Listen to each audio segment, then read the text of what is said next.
नमस्कार शेतकरी मित्रांनो. आज दिनांक 20 जुलै 2026च्या या विशेष हवामान अपडेट्समध्ये तुमचे सर्वांचे मनापासून स्वागत आहे. आजपासून म्हणजे 20 जुलै ते 30 जुलैपर्यंत महाराष्ट्रातील अनेक भागांमध्ये पावसाचा जोर वाढण्याची शक्यता आहे. काही ठिकाणी मुसळधार तर काही ठिकाणी मध्यम स्वरूपाचा पाऊस पडेल. ज्या भागांमध्ये अजूनही समाधानकारक पाऊस झालेला नाही, त्या भागांना या कालावधीत दिलासा मिळण्याची शक्यता आहे. आता पाहूया कोणत्या विभागात कसा पाऊस अपेक्षित आहे. सर्वप्रथम विदर्भाबद्दल बोलायचं झाल्यास नागपूर, भंडारा, गोंदिया, अमरावती तसेच काही भागांमध्ये कमी दाबाच्या क्षेत्राचा प्रभाव जाणवू शकतो.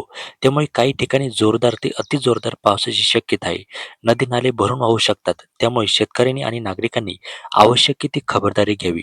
कोकण, घाटमाथा आणि महाबळेश्वर परिसरातही पावसाचा जोर कायम राहण्याची शक्यता आहे. काही भागांमध्ये अतिमुसळधार पाऊस होऊ शकतो. त्यामुळे धरणांच्या पाणीसाठ्यात वाढ होण्याची शक्यता असून डोंगराळ भागातील नागरिकांनी सतर्क राहावे. पश्चिम महाराष्ट्रातील पुणे, सातारा, सांगली, कोल्हापूर, सोलापूर आणि अहिल्यानगर जिल्ह्यांमध्ये दररोज वेगवेगळ्या भागात पावसाच्या सरी सुरू राहण्याची शक्यता आहे. काही ठिकाणी हलक्या तर काही ठिकाणी जोरदार पाऊस पडू शकतो. त्यामुळे खरीप पिकांना मोठा दिलासा इथे मिळू शकतो.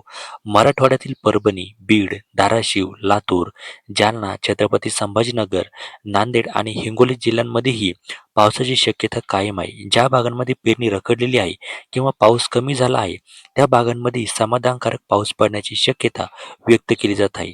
उत्तर महाराष्ट्रातील नाशिक, धुळे, नंदुरबार आणि जळगाव जिल्ह्यांमध्येही पावसाचा जोर हळूहळू वाढू शकतो.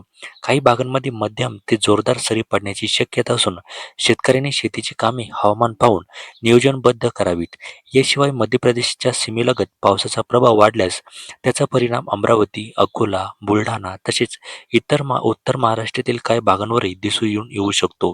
एकूणच पाहता 20 जुलै ते 30 जुलै या कालावधीत महाराष्ट्रातील बहुतांश भागांमध्ये पावसाची चांगली सक्रियता राहण्याची शक्यता आहे.